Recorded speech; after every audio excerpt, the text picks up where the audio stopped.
네, 감사합니다. 그러면 지금 이제 우리 네 분 발제자분들께 개별적으로 질문 주신 내용도 있고 또 전반적으로 다시 한번 정리를 해주셔야 될 그런 부분도 있기 때문에 발제한 네 분 선생님들께 한 2분 정도 시간이 될 수 있을 것 같습니다. 저희 마감 시간까지. 김민호 부탁드리겠습니다. 예, 감사합니다. 우선 국회의원 특권과 관련한 해외 선진 사례 비교 연구는 학술적으로는 많이 돼 있고 또 뭐 TV나 언론에서도 다른 나라 아까 말씀하신 자전거 또 조그만 승용차 사례도 많이 보도되고 있습니다만은 저는 개인적으로 국회의원의 신분의 문제는 비교 연구가 그다지 중요한 건 아니다. 우리나라 국회의원들이 자전거 타고 조그만 차를 타지 않아서가 문제가 아니라 그만큼의 국회의원의 역할을 하는 게 저는 중요하다는 생각이 듭니다. 우선은. 그런데 우리나라는 분명한 것은 국회의원의 지위를, 신분을 장관급에 준해놓고 있다는 겁니다. 본인들도 장관 이상이라고 생각을 하고 있고 급여나 보수 체계나 모든 것도 다 장관급으로 되어 있습니다. 그러나 이제 다른 나라의 경우에는 국회의원이 장관급인 나라는 그리 많지 않습니다. 국장급이나 과장급이나 어떤 경우에는 무임 봉사 차원 정도입니다만은 우리는 스스로들 장관급으로 지금 생각을 하고 있습니다. 근데 이렇게 된 이유는 아이러니하게도 이 과거 독재나 이런 거에 대한 반사적 이게 효과입니다. 반사적 효과로서 그 당시 이제 독재 권력 이런 것부터 이제 국회의원의 신분, 이 자유당 시절에 민주당 국회의원의 신분 보장 이런 걸 자꾸 하다 보니까 명분을 얻어서 자신들을 지금 장관보다 더 위에다가 매김해 놓은 거죠. 그러다 보니까 아주 기형적입니다.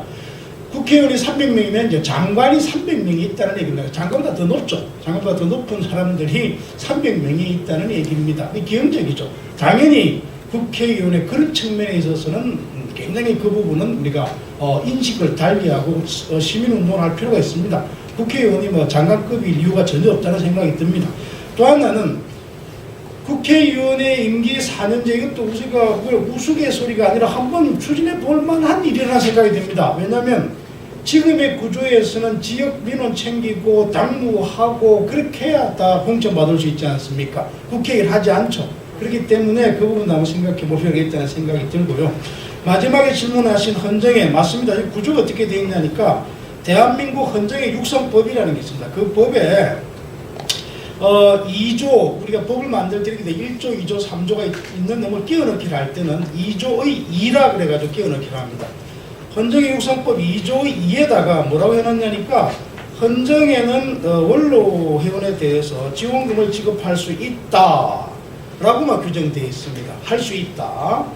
그리고 이제 그 자세한 내용은 헌정의 정관으로 정한다라고 정관 위임을 해버려요. 정관 제17조에서는 헌정에 대하여 또 지원할 수 있다. 자세한 내용은 자신들의 지급 규정에 의한다라고 해서 또 넘겨놨습니다. 그래서 보면은 이제 연로 회원에 대한 지원금 지급 규정을 자기들이 만들어 놨는데요. 거기에 보면은 65세 이상 전직 국회의원에게 월 120만 원을 지급한다. 이렇게 규정이 되어 있습니다. 그런데 그러면 여기에 대해서 헌법 소원을 내거나 이렇게 하는 것보다는요 심플합니다. 왜냐하면 이거는 지금 규정이기 때문에 자신들이 120만 원을 주든 아니면 자기들이 회의를 해가지고 300만 원을 주기로 하든 1000만 원을 주기로 하든 자기들이 정할 내용입니다. 문제는 그 재원입니다. 돈이 어디서 나가냐면 예산에서 나가거든요. 그럼 저희가 시민운동을 해가지고 예산을 빼버리면 됩니다. 내년부터라도 예산을 삭감하면 자신들이 돈을 각출해서 120만 원을 주든 1000만 원을 주든 10만 원을 주든 이거는 회원들이 알아서 할 내용이고 우리 예산 지급하지 마라 국회에서 라고 하면은 될 수 있는 문제 같고 그런 점에서는 아까 말씀하신 걸 필요하다면 우리가 공조를 해서 그런 부분들을 한번 우리가 운동을 해보는 것도 의미가 있지 않나라는 생각이 듭니다. 이상입니다. 예. 상당히 저도 잠깐만 예. 국회의원들이 지금 국회에 입성하게 되면요 국회의원 연금자가 됩니다. 그리고 일반 지금 군인연금을 받고 있는 사람도 있고 또 일반 교직원 다 연금 받을 수 있는 자격이 있는 사람들이거든요. 국민연금을 받으면서 또 연금을 받겠다는 거예요. 이게. 그리고 좀 무서운 얘기지만 현재 시도의원들이 무슨 얘기가 나오냐면 상위법에서 인정했기 때문에 시의원, 다시 말해서 국회의원들이 받기 때문에 자기네들도 시도의원도 지금 지원금을 받겠다는 얘기입니다. 아주 웃기는 얘기입니다. 그래서 제가 좀 제가 예, 아주 좋은 문제 제기 해주셔서 감사합니다. 자, 김영호 교수님. 저한테 뭐 직접적인 그 질문은 없었던 것 같은데요. 김성호 대사님이 원내대표 협상을 할 때 그 기록을 남기기 위해서 그 같은 레코딩을 하는 게 좋지 않겠느냐. 그런데 이제 그게 뭐 법이나 제도적으로 바인딩한 것이 아니기 때문에 원내대표들이 좀 거리를 두고서 있지만 꼭 필요하다고 생각합니다. 그들이 이제 공적인 활동을 하는 게 기록을 반드시 남기는 것이 사실 우리의 윤리에 맞는 거죠. 백악관의 경우에 정말 자기가 사적으로 쓰지 않는 낙서 하나도 공적인 그 마크가 들리는 스탠스를 쓰는 거는 다 남기고 가야 되는데 그 남기고 가는 것 중에 하나가 닉슨 시대입니다만은 키신저는 디너를 할 때 옆에 여자가 앉으면 굉장히 말이 많으니까 옆에 여자를 앉히지 말라는 그런 메모까지도 나왔다는 얘기가 있습니다. 그 다음에 이제 저는 필리버스터하고 그 신속 처리제 지난 5월 2일에 그 국회법 개정안에서 새로 도입된 제도가 매우 우려스럽다. 5분의 3이 동의를 해야만 필리버스터를 종결할 수가 있는데 5분의 3이라면 적어도 180석의 의석을 가져야 되는데 지금까지 우리 국회에서 3당 합당 예외적이고 180석의 의석을 가진 적이 없습니다. 그러니까 이 필리버스터가 난무하는 경우에는 너무 자주 사용되는 경우에 좀 식물국회가 되지 않을까. 그 다음에 이제 신속 처리제의 경우에도 신속 처리 법안으로 지정을 하려면 5분의 3이 동의를 해야 됩니다. 상임위에서도 그렇고. 그러니까 이게 또 사실 지금 현재 비현실적인 것이기 때문에 신속 처리 제도가 효력을 발휘하기 어렵기 때문에 19대 국회는 이 18대 국회가 만든 국회법 개정안 때문에 상당히 어려움이 있지 않을까 하는 걱정이 있어서 말씀드립니다. 감사합니다.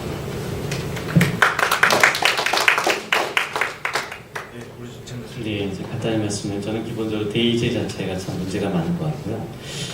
현재 선거제도가 어떤 분이 이런 제안을 했습니다. 선거를 할 때 기호를 1번, 2번, 3번 하면 맨 마지막에 뽑을 사람 없습니다. 그래서 국민들이 뽑을 사람 없으면 거기다 찍은 수가 최대 다수가 남은 그 지역 선거구는 뽑지 않은 이런 것들. 저는 굉장히 좋은 제도라고 생각하거든요. 오늘날 역선택은 뽑을 인간이 없는데도 불구하고 강제로 반강제로 강요를 하고 있습니다. 있을 수 없는 거거든요. 소비자는 선택할 권리도 있지만 거절할 권리도 있습니다. 그래서 저는 그런 거를 통해서 대의자의 숫자도 줄여갈 수 있다. 그다음 저 기본적으로 지방의회는 의회 의원은 없애야 된다. 저 개인적으로 생각합니다. 현재 저희 지방의회는 풀뿌리 민주주의라고 국민들한테 얘기하지만 풀뿌리 민주주의가 아니라 정당의 사기꾼들을 먹여 살리는 시스템이다. 이걸 현실을 정확히 보고 현실 속에서 뭘 고쳐야 되는지 봐야 된다고 생각합니다. 그래서 이제는 국민이 선택을 진짜 안 뽑으려면 뽑지 말아야 되겠죠. 근데 국회의원 수를 막 늘린단 말이죠. 그래서 이런 거, 그래서 전국구도 역시 마찬가지예요. 그런 쪽을 보면서 의원 수를 줄여나가는 게 더 민주주의 합치된다. 그래서 기본적으로 현재 대의제는 남용되면 저는 실제 과도정인 것 같습니다. 독재. 국민들이 어쩔 수 없는 따라가지 말고 보면 그건 반역선택을 강요당하는 반사기죠. 그래서 저는 그런 부분에서 사실 고쳐야 되는데 제가 아무리 좋은 일을 해도 제가 국회의원이 아닌 이상 구태가 얼마 전에 존경했던 어떤 분도 그런 시민단체 활동의 근본적인 문제를 일으켜서 또 한번 정치적인 집단을 하시려고 했지만 또 전혀 어느 정당으로 들어가지 못하시는 것 같지만 결국엔 들어가든지 둘 중에 하나는 국민들의 시민혁명을 통해서 국회의원들을 몰아내든지 방법 그런 거가 아닌가. 그래서 이제는 정말 선택이 맞다. 저는 그런 생각하거든요. 그래서 우리나라야말로 진정한 민주주의 혁명을 안 거친 나라인데 이제야말로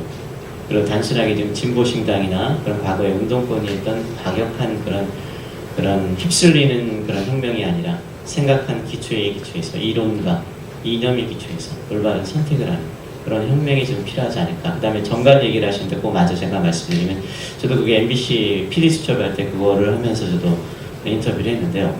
지금 말씀하신 대로 헌법이 이런 게 있습니다.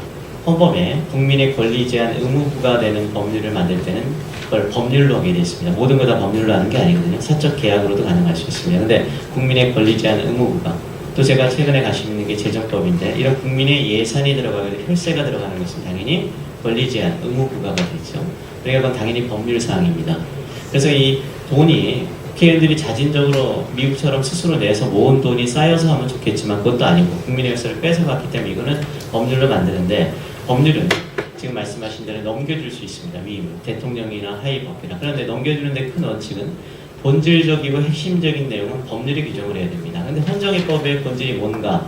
저는 돈이라고 생각됩니다. 얼마를 지원해 주는 거. 근데 그 부분을 정관에 그냥 넘겨버렸어요. 그래서 저도 그 부분에 대해서 MBC PD 수첩 그때 인터뷰할 때 이건 위헌이다. 기본적으로 핵심적인 사항을 법률이 안 정하고 정관으로 정한다. 그럼 정관으로 정해서 얼마 할지를 예측이 안 되거든요.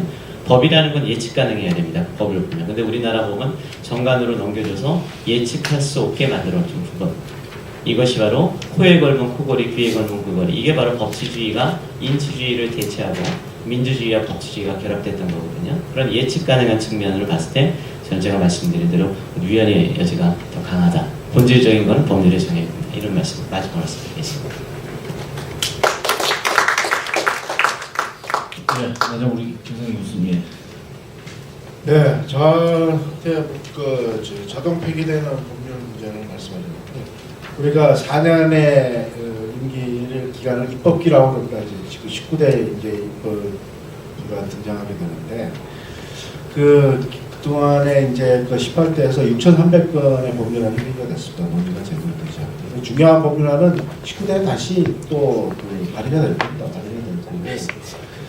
바로 이런 문제 때문에 아까 말씀드린 것처럼 법안이 중요한 충분한 사전 협의를 통해서 발의가 되면은 그 심사기관이라든지 위원회 심사기관 이런 것들이 어느 정도 확정이 돼야 되는 겁니다. 그렇게 해놓지 않으면 각 당의 이해관계 때문에 결국 법안이 제대로 심의도 되지 않고 폐기될 가능성이 많다고 볼 수 있는 거죠. 오늘 뭐 이것저것 좀 가격한 발언도 나왔습니다. 거기 하나 더 붙여서 사실 지난번 총선 때 보면은 낙천낙선 정도 건데 총선 거부 운동은 국민들이 안 벌이고 총선에 몰입하는 거 보고 역시 우리나라 국민들은 민주주의에 상당히 익숙해 있다 이렇게 생각이 들었습니다. 제가 마땅한 후보를 제대로 선발하지 못하는 정당의 무능력을 보면서 결국은 또다시 역사가 반복되는 게 아닌가 그런 생각이 듭니다. 그렇지만 그렇다고 해서 우리가 국회를 해산할 수 없고 또 국회를 부정할 수 없는 거 아니겠습니까? 그러니까 우리가 현재 문제가 되는 제도를 개선할 수 있도록 결국 시민사회에서 계속 감시하면서 그것을 문제를 지적해야 될 거고, 뭐 제가 볼 때는 제가 축구하면 훨씬 잘 될 거다 그런 생각이 들어서 결국은 시간이 필요하다는 건데, 어찌됐건 국회가 가장 중요한 기능은 법률을 제정하는 거예요. 그래서 이제는 법률 제정하는 데 있어서 정말 국회도 책임을 의식을 갖고 각각의 법률안을 일정 기간에 필히 가부간에 결정을 할 수 있도록. 근데 이번에 개정된 국회법에 보면 잘못하면 19대에서는 중요 쟁점 법안은 20대 국회로 다 넘어가죠. 제가 드리고자 하는 말씀은요. 지금 전시 작전 통제권 2015년에 이전되지 않습니까? 그런데 지금 국회에 제출된 국방개혁 법안이 지금 처리해도 준비하려면 아주 늦은데, 이것도 앞으로 몇 달간이고 국회 또 싸우면 언제 될지도 모르고 또 정부에서 또 몇 달간 하고 1년 이상 밀어가지고 내라는 이것보다도 국가 안위에 가는 법률 정부 안중에서 또 주요 민생 법안은 심사를 해가지고 이거는 자동 폐기하지 말고 다음 2월에 따른 그런 취지입니다. 이거 다 폐기하고 또 다시 내라. 또 몇 달간 1년간 또 치는데 그런 뜻으로 얘기한 게 아닙니다. 예. 감사합니다. 오늘 사실 그 바른 국회 선진국회를 가는 길에서 19대 국회에 대한 개혁 과제를 저희가 제기했는데요. 막상 그 발제 내용도 그렇고 오늘 이 프로화에서 정말 좋은 의견 주신 우리 그 참석해 주신 우리 청중 여러분들의 그 열이라고 할까요? 관심 이런 부분을 보면 우리가 19대 국회에서 저희 바른사회 시민회를 비롯해서 정말 양식 있는 시민 단체들이 해야 할 일이 정말 많구나, 또 정말 해야 되겠구나 그런 생각했습니다. 오늘 나온 그 제안과 또 의견들 이것을 다시 저희가 정리를 해서 본격적인 국회 개혁을 위한 전열을 다듬는데 저희가 최선의 노력을 다하겠습니다. 오늘 참석해 주신 여러분들 감사드리고요. 발제해 주신 네 분 선생님께 다시 한번 감사드립니다. 고맙습니다.